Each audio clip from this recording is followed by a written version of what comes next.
Здравейте! Това е Снежният човек на 2026.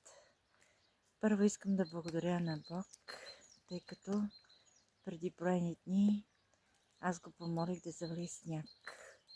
Наистина валя сняг, но не беше достатъчно да направя Снежен човек, но аз знах, че той ще изпълни молбата ми. Ето, тази нощ заваля и натрупа достатъчно сняг, за да направя Снежния човек на 2026.